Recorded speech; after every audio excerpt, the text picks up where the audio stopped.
Okay, assume there are no doubts. So we'll continue with the FET amplifier. So the equivalent of emitter amplifier with the emitter resistance is going to be common source amplifier with a source resistance RS. You know, FET and BJT are almost analogous in many of the properties and the notations, the circuit diagram, the terminals. So everything is going to be similar. So the analysis and everything is going to be similar for this amplifier, FET amplifier also, same as the common emitter amplifier with RE. So there we had CE amplifier with RE. Here we are having CS amplifier with RS. Okay, so this is the diagram. Everything is same. You measure the output voltage across the drain and you measure the feedback voltage across the source resistance RS. So when you split the circuit, this RS will come both at the input side as well as at the output side. So this is your actual circuit diagram and this is your AC equivalent. You know, in AC equivalent, you will be removing all the capacitors.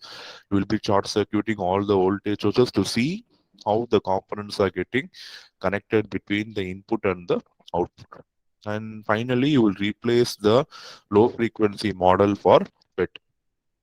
So in FET, the input side is open, you know, because FET has an infinite input impedance. Theoretically, the input side, the gate side is completely open. Only the voltage source, whatever you supply, AC source will be there, and the RS, whatever you have connected, will be there.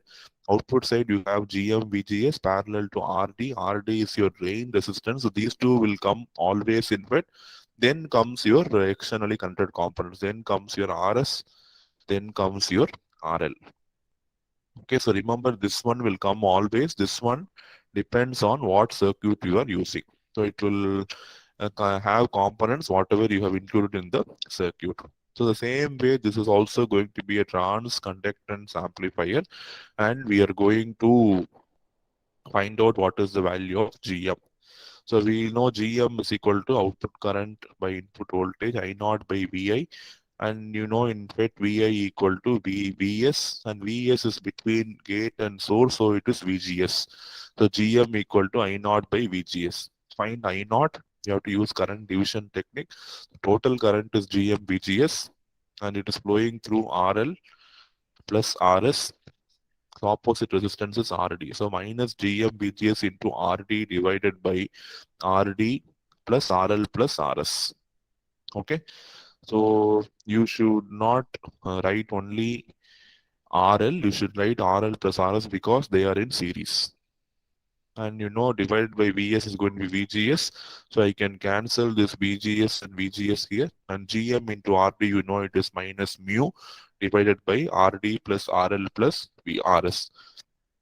Here also similar to common emitter amplifier. Here also we have this minus sign which indicates the 180-degree phase shift we are having for our common source amplifier, just like your common emitter configuration.